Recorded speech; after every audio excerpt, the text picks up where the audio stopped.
Right. Okay. So we are live now. So, first of all, I'd like to say welcome to Let's Thrive and Shine Beyond Belief, the podcast that targets leaders, entrepreneurs, business owners, professionals, and to be able to help them to have, well, the opportunity of realizing that there is another way, that there is an opportunity for them to be able to unlock any of those things that might be holding them back, preventing them from being able to thrive and shine. Maybe leading them towards burnout, or maybe those little ear, and we've got, I should put my teeth back in, that little thing that's whispering in your ear that may be leading you to have that imposter syndrome feeling. And quite often meant that you're actually doing and volunteering for lots of things so you can prove yourself. And all of the guests that I have on this show are individuals that have gone through some of those experiences, those journeys in life, and they are now helping others to be able to unlock their limiting beliefs or imposter syndrome or preventing them from burnout. And with the way in which they've actually gone on their own path and discovered a way to unlock that for themselves. And today we have the wonderful Carol Robertson. And today is a special day. As you all realise, that we are actually going live into our Facebook group for Let's Thrive and Shine Beyond Belief, because Carol has got a special announcement that she'll be making in due course through this session. And it's also a special day, I believe. Is there a birthday coming soon? Not for me. I thought you said that there was a birthday. I must have read your message wrong. No, it wasn't. It was because of the release of your book, so which will be now announcing shortly. See, that's the thing. The good thing is that we can make mistakes, and that is okay.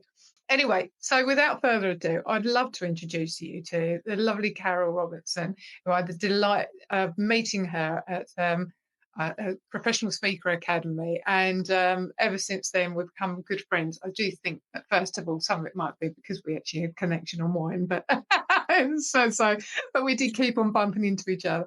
So anyway, over to you, Carol. Please introduce yourself, and can you share with us why you've written the book that you're going to be talking about, but how you've actually got to this point and how you're now helping others, please. Great, thank you for that lovely introduction, Keely. And it's a long story. How long have we got? So let's just take it back to basics. Hi, I'm Carol. It's lovely to meet you. I am a registered physiotherapist, and I also teach bioenergetic health, and particularly the AcMos method. Now, how did I get into that?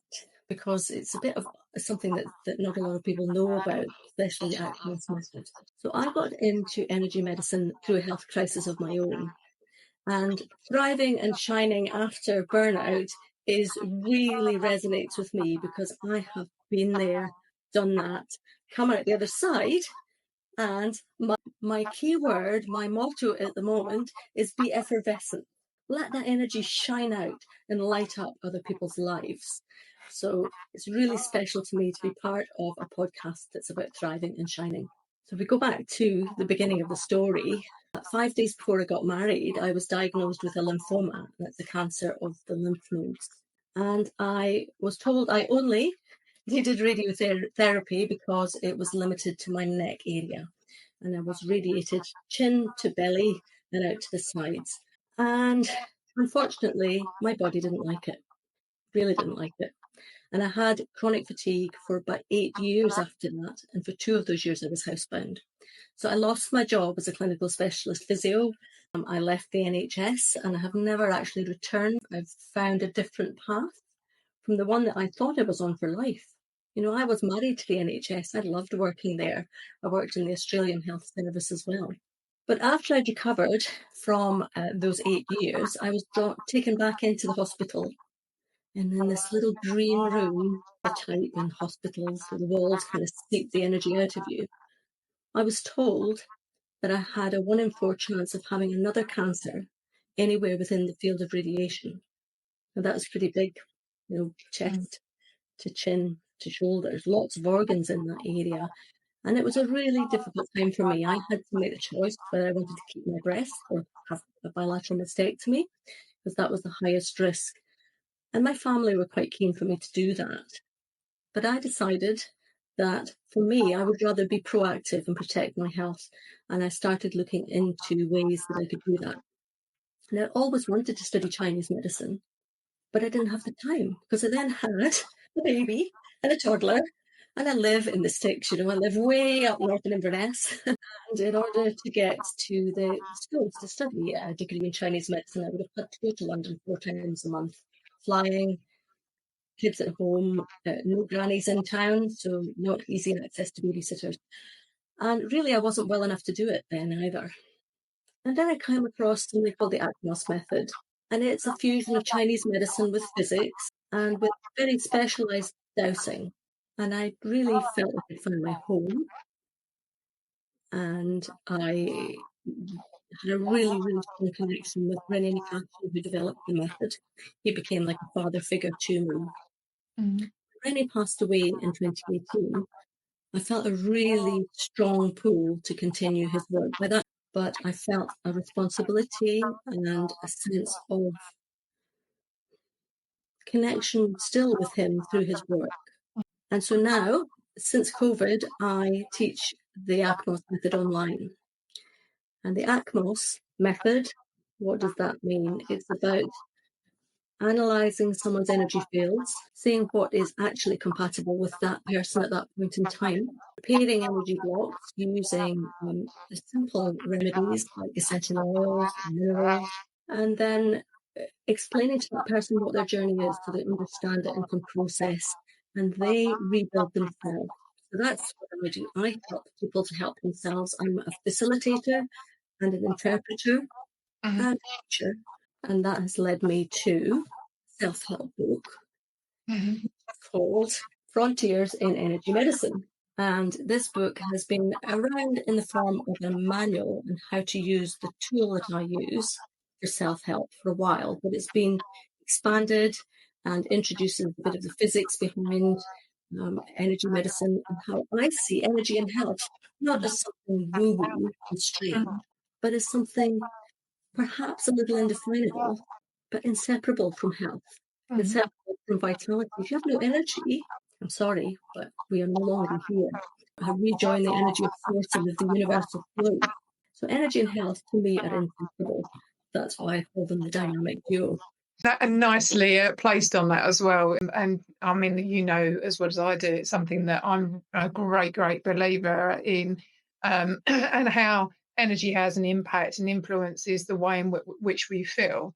And that's, health wise, how we actually function throughout the day, our performance, how we sleep at night, the people we surround our with, all of those kind of things, because everybody else's energy around you has an impact on you as well. And I mean, whether it's your animals, whether it's outside, which is why it's so important to be able to connect with nature and all those kind of things as well. So I think people underestimate the benefits and also the importance that energy has in its role in our lives, full stop. So um, now, I mean, obviously, it did help you through your whole cancer and your journey.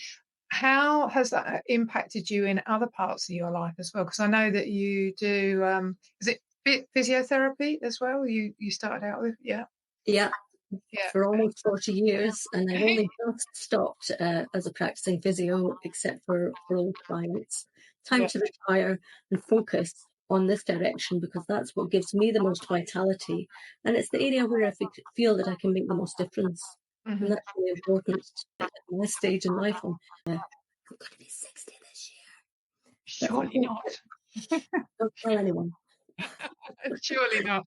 So I want to be the biggest change to the Yeah. most people that I can with the tools that I've learned throughout the last 20 years in energetic health. And I mean, interesting because I know you and I have discussed it. And what would you say to anybody that sort of challenges this methodology and approach? And I mean, I know there's always going to be naysayers with anything, but what would be your instant sort of response to any of the objections that would go with it at all?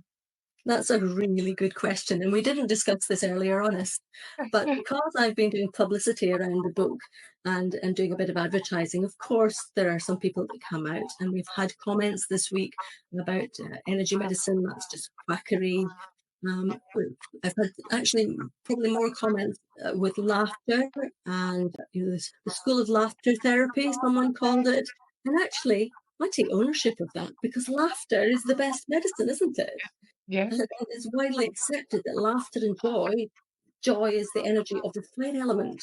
It's Mm. the energy of summer, of heat, of yang energy, of passion. So I try to embrace it. But that's today, because yesterday my immediate reaction was, oh my goodness, I can't do this book launch. I've got to go back into hiding. You Yeah. know, I can't expose myself professionally or personally because it's something that has come up every now and again throughout, from professionals and from lay people. And how many times can we take that risk? And I feel like I have made that step. The risk worth the journey Yeah. or good if I take that step. And I can feel better myself because it lifts my energy. You could probably tell looking at me that I'm Yeah. excited about my topic. Yeah. It gives me vitality, it gives me life. Mm. So why would I want to hide that and hide behind the imposter syndrome? Indeed. Do you know, funny enough, there was actually a post yesterday. It was a LinkedIn post. Couldn't tell you who it was specifically, and it was someone was interviewing another individual that quite like famous individual that had healed themselves through a certain medium or channel that they'd actually done, which was not using the really intrusive treatment that you'd get, like when you have cancer or something like that, or with surgery. And I know with my husband, he's got 3 failed back surgery because things hadn't been done right, and you end up being like a guinea pig. Now, when you've got those individuals that have healed themselves through other approaches, people poo-poo them, they shut them down, or you haven't been ill, or this isn't the truth, and all those kind of things. When the reality is, they've got all of the evidence to support that they were initially diagnosed with it and now they're healed. And yet people will shoot that down. It's just like, well, why would you shoot down something that has helped people to recover? And let's be honest, there's going to be in anything that we do, there's going to be things that will work for one person and things that will work for another thing. It's like hypnotherapy isn't for everybody. EMDR isn't for everybody. Maybe energy healing isn't for everybody. It's not training and coaching. There is never a one size fits all, and people connect in different ways. It works in different ways. And I know your approach works because you've done some work on me. You did some work on me last year. And I mean, within what was it? I think it was an hour you did some work with me. It it was such a massive, massive change for me. It was like this huge weight had been taken off my shoulder that I'd been carrying for like 50 years. And I felt so much relief from it. So why not have an open mind about it? Why not try it? And what's the worst that's going to happen? You're not going to hurt anybody through the treatment that you do. The only thing you can do is improve them. So, which I know there's probably a bit of a rant. Well, I've got some strong feelings around that topic as well. And first of all, I'd like to say that I see what I do as complementary to, not instead of Yeah, medical care, because there is a place for medicines, there's a place for surgery, and there's a place for at least being tested to know whether you need that or not. And so I prefer the word complementary to alternative. But I don't understand this perception that people have that if someone says they work in the healing arts or in energetic health or in any of the more peripheral methods that people use to help themselves to heal, which mm, actually just means to make whole. But yet, no one expects a doctor to cure them in the first visit. They don't walk into a surgeon's office and expect to walk out completely whole and healed. And yet, with energy workers, light workers, healers, there's this expectation that if you don't produce the goods in one session, then you're a charlatan. yeah, You're duping the public. That's actually been said at a physio conference that I was at, that physios using their profession to promote energy or healing or care or anything like that were duping the public. Now, the public, I believe, are very capable of making their own decisions. People tend to follow recommendations. They tend to, especially when you're working in a slightly different arena, and people come through reputation and recommendation. Mhm. They don't come because they sort of have a bolt of light from the sky that says you must have energy healing. And people decide how they will spend their money and their time, because it's Mhm. equally as important, and their energy, and they put it in the best place for them. So I think a lot of people have perceptions Mhm. around the woo-woo aspect of energy medicine, and so my aim is to demystify it, to put it into practical terms, to talk about it in terms of physics, because work done is a term in physics, energy, and your body is working all the time, 24 hours a day. Mhm. Everybody's happy to speak about emotional charge or being in a charged state. But Mhm. charge is electricity, and that's physics as well. The most important aspect of my work, I believe, and this comes from interviewing older clients who've been with me for quite some time, it's not always about clearing symptoms, and it's not always about getting back to work or being able to be more functional in their daily lives. The biggest difference to people is when they feel more like themselves. Yeah. They feel more whole, more complete. And I think that's exactly the experience that you had, Kim. Yeah. Connection with yourself. And then, no matter what life throws at you, you're stronger.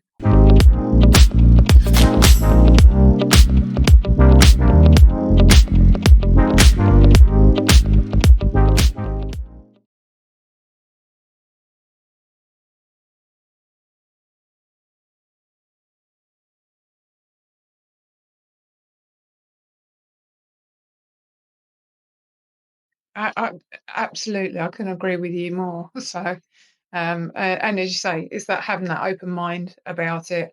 And there's, I mean, I always say that is that there's benefits towards having treatment. There's benefits for taking medication. There's benefits for, as you say, complementary medicine or alternative medicine. I don't really mind what it's referred to as.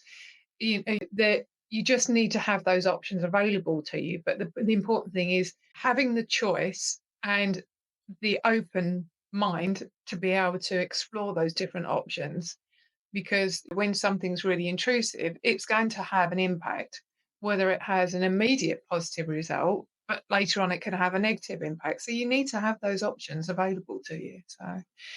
Um, so obviously your book is coming out tomorrow. Is it being released? Tomorrow at 12 o'clock, Yeah. So very, usual very time. well timed. Yeah.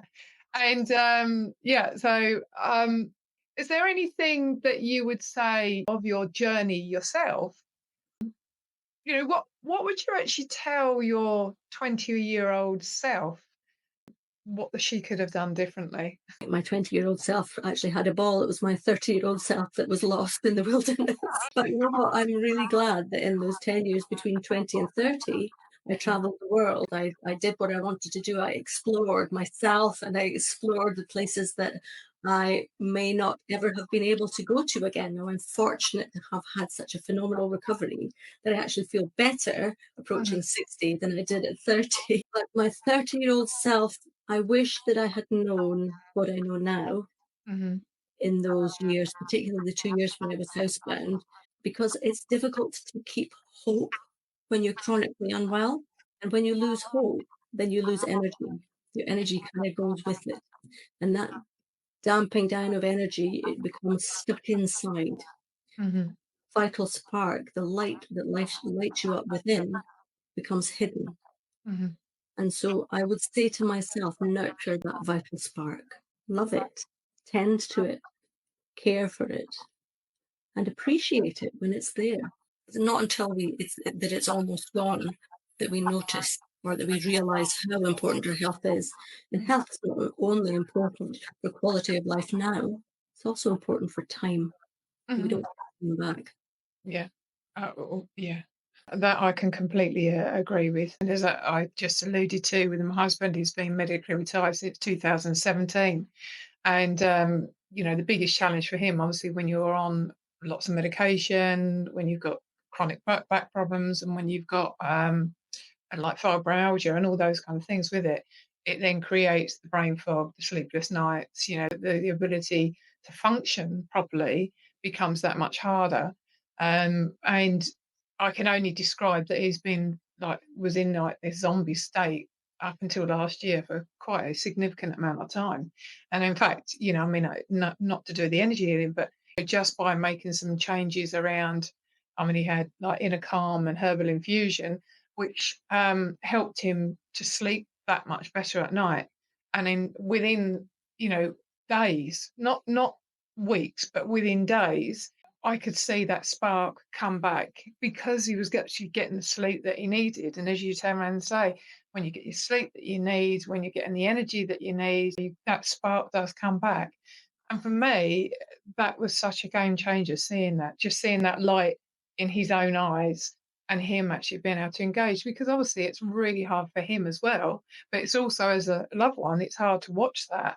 And you never know what you're waking up to, both sides of the camp. So, yes, and time is not on our sides. And one of the phrases that we often hear, Carol, is that we're not getting any younger, which is why it's so important to make those changes. Although, arguably, if you talk of it from Dr. Alka's perspective, then in her world, we are getting younger because you just got to make the right changes in life to do that. And obviously, this is where you come in. You can help support people with those changes and, just change the energy around them, unblock things that might be causing them to feel unhealthy and lift their life up. So, and what better thing to do?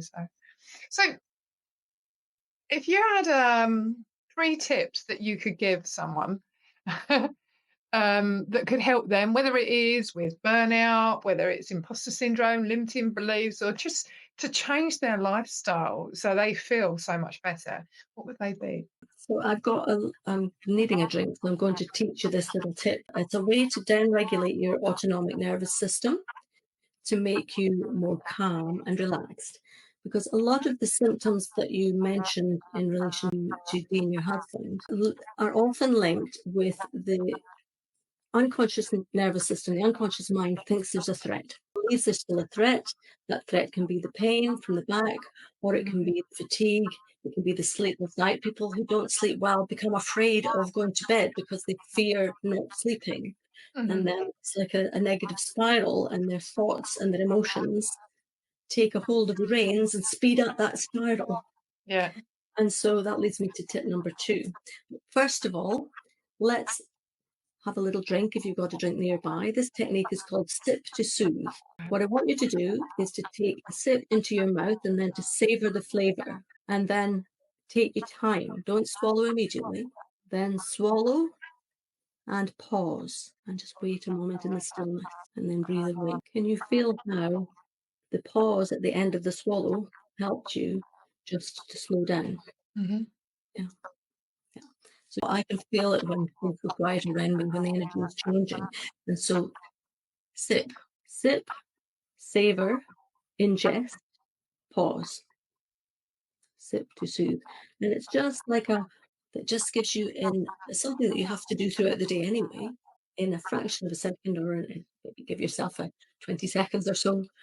You go from upregulated, maybe a little bit too hyper or anxious if you're in a stressful situation, to back in your body and in control, and can then move forward, because the stress brain doesn't work terribly well in stressful situations, and it tends to make the situation worse. But you can just give yourself some time for your conscious to calm down and soothe your unconscious. And by swallowing, you speak to a lot of the cranial nerves, the nerves that are part of our assessment of danger system. And so that's tip number 1. Tip number 2, if you imagine that anxiety is a bit like going too fast, and see yourself in the Colosseum on a chariot. The more anxious you become, the faster the horses get, the more anxious you become, until such time as you're kind of trailing off the back of the chariot and bumping along, trying to hang on to the reins for dear life. So what I'd like you to do is to plant your feet firmly on the floor, to sit your bottom deeper in the seat, and to imagine you have those reins in your hands, and then to use your posture to lean back so that you're in control of the speed. So you're not being pulled forwards into the future, into all the to-do lists and everything that needs to be dealt with that day and tomorrow and next week and next year. You're in the moment, in the now. And you can speed up if you want to, and you can slow down further if you want to. But horses don't like the mouths to be pulled, so you've got to do it gently. And anyone who actually rides horses will know that that's exactly what you do in the saddle. A novice rider, when the horse speeds up, will lean forwards because they're anxious. Experienced rider knows to deepen the seat, to straighten their back into their pelvis. And the horse goes, "Oh, we need to slow down." So that's a beautiful analogy that people can really understand in order to quickly help themselves. And I've got some props for the next one. So here we have our vital life force, the candle. This is our genetic programming. So some of us come into life with a really strong constitution, really clear. Other people come into life with some fractures and cracks in that, or some smudges on it.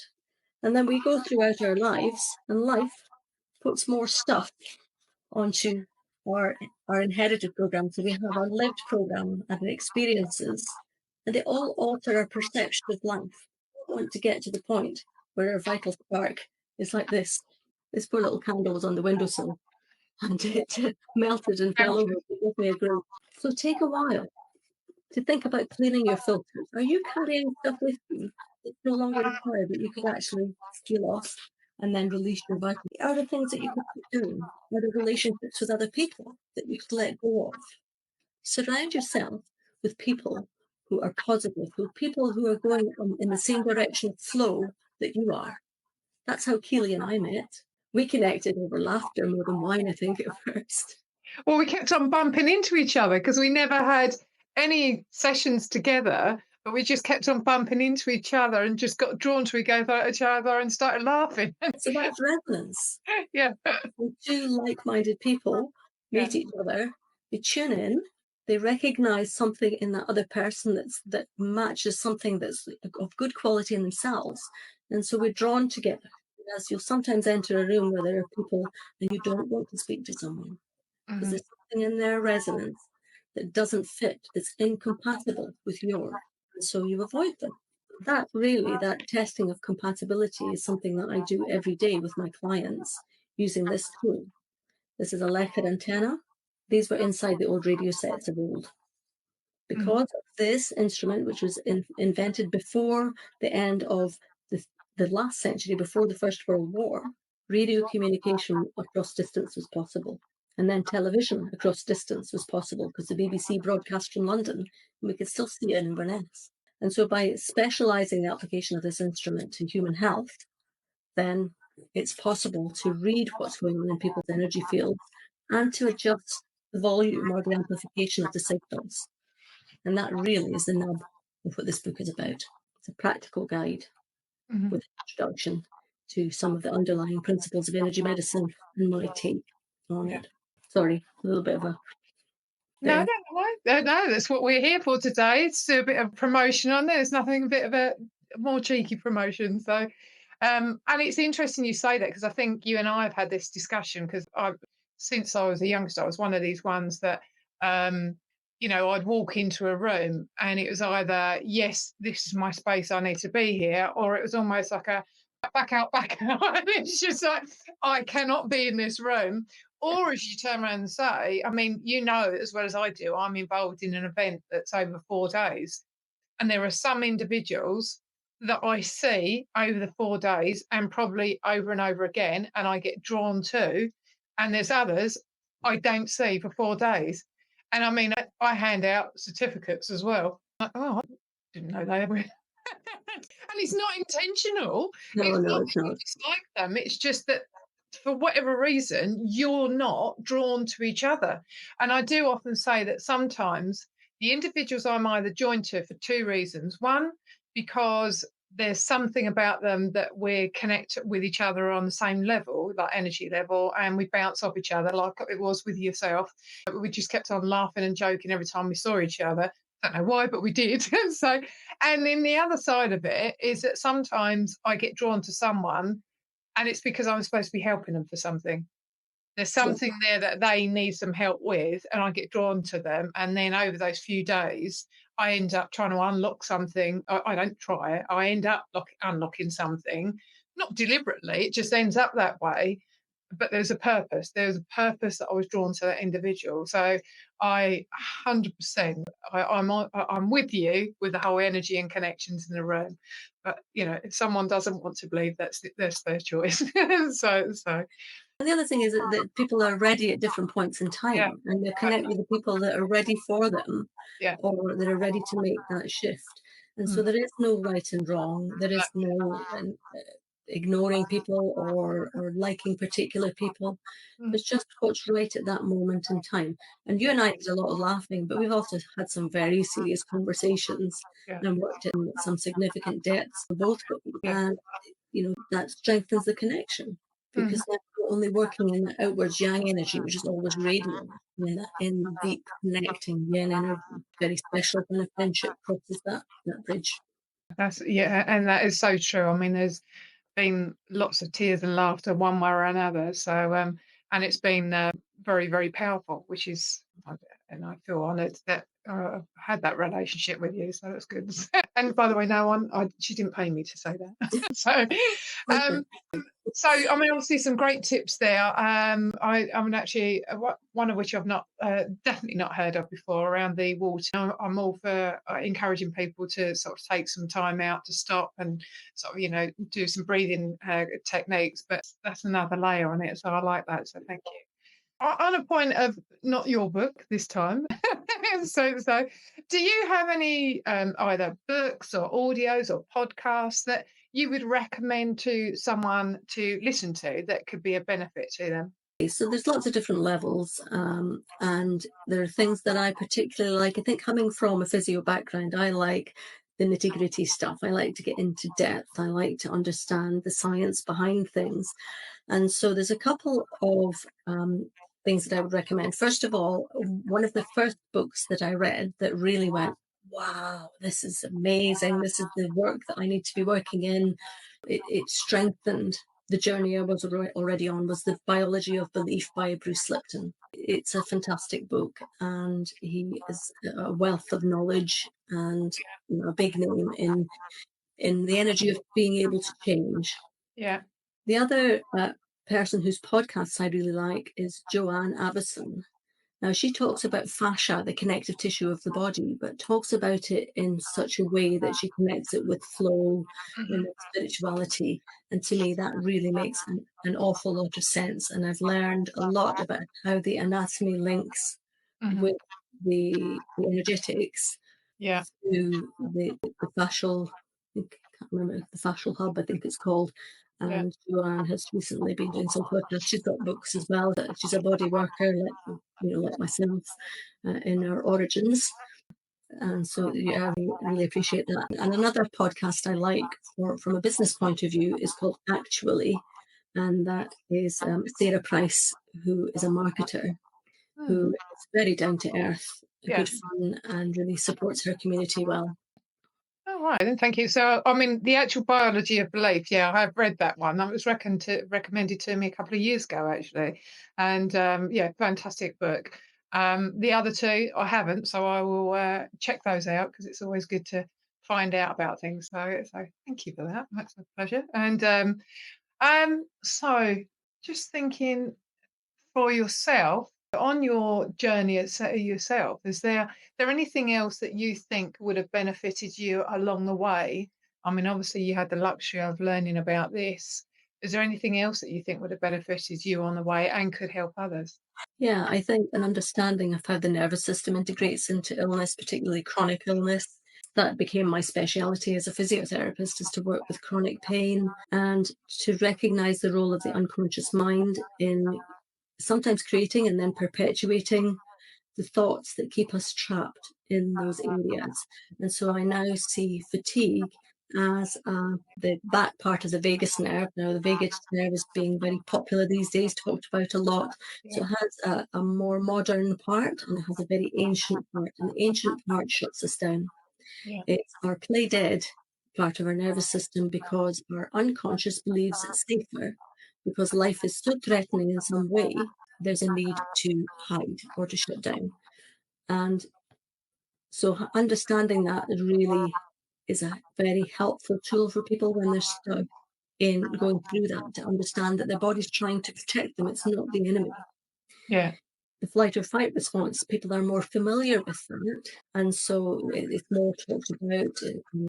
If the problem is small enough for me to conquer, the threat is small enough for me to conquer, I'm going to fight and come out of my corner with the gloves on or off. And if you're not sure, then you might run away. There is another aspect to the autonomic nervous system that's talked about much less often, and that is the fawn response. Yeah. Yeah. Mhm. So when somebody is stressed, particularly in relationships do have the ability to stress us hugely, Mhm. especially if it's people we care about their opinion, then there's that tendency to want to remain part of the pack. Mhm. And I do think this is linked with imposter syndrome Yeah. because people want to be part of the pack. They don't want to stand up separate from and say, well, actually, there's another way of looking at this, because they may no longer fit with their family, with their friends, with the social circle. There will always be the naysayers in every group. And I had a lot of challenges from within my family when I made the shift from more physical based health, physiotherapy, into energetic health. It was as if I become a different person to the relationship you've trusted. So be kind to them and be kind to yourself, but see that the ability to make a choice and to stand alone and to gather new people around you is the way to help your wings to spread. Yeah. Yeah. There's a key word there, and that word is choice. Yeah. People realize they're making a choice with pretty much everything in their lives. They can choose the status quo, choose to thrive and shine. And lovely way I will put at the end of that. It's fascinating that you talk about that actually, the fawn effect.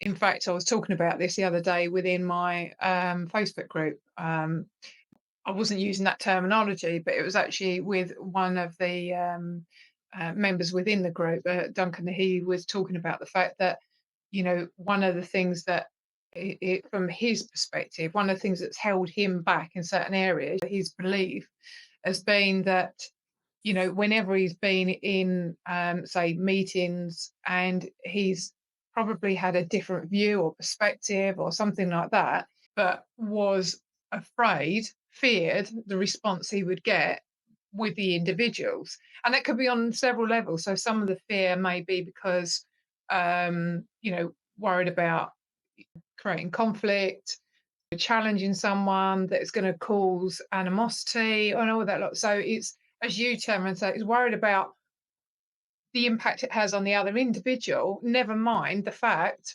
that you've now walked out of a room still holding on to your belief about something. And it doesn't have to become a row, it's just your perspective. I disagree, and for these reasons, and here's why. Not, I think your idea is a load of old rubbish, which is a total different way of saying it because it's an attack on you, as opposed to you reframing it and saying, I disagree and these are the reasons why. It's a far better approach to it. And it might turn into, they're growing on that idea and it becomes even better.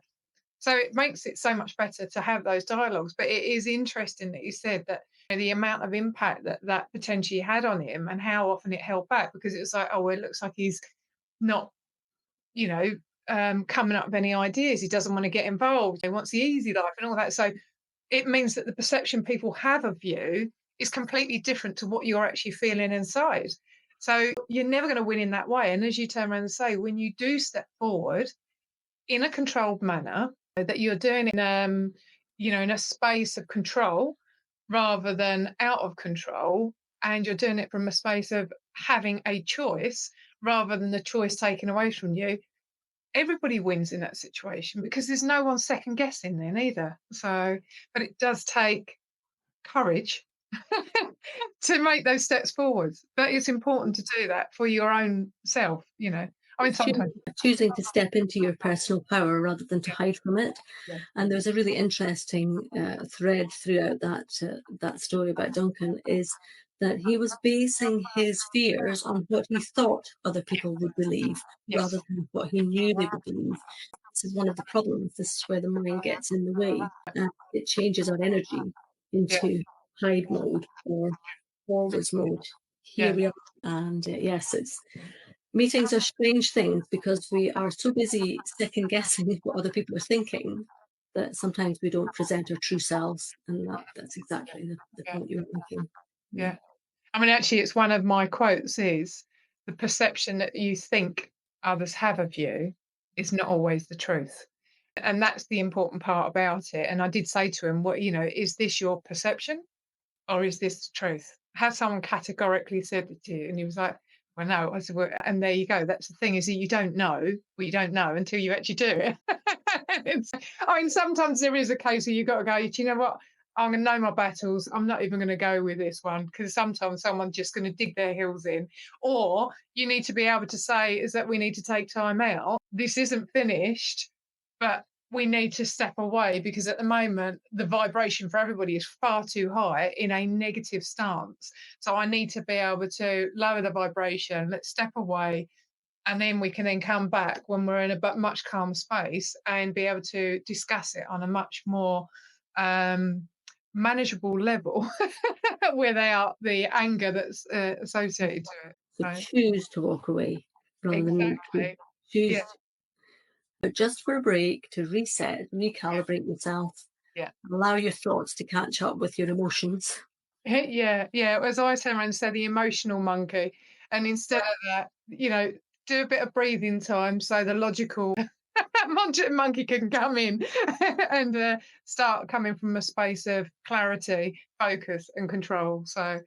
Anyway, anyway, thank you ever so much for joining us today, Carol, and I wish you every success with your book launch, and because it's truly deserving. I think it's an amazing area and topic to be involved in and treating in, and I'm be intrigued to find out some of your own perspectives from it as well. So.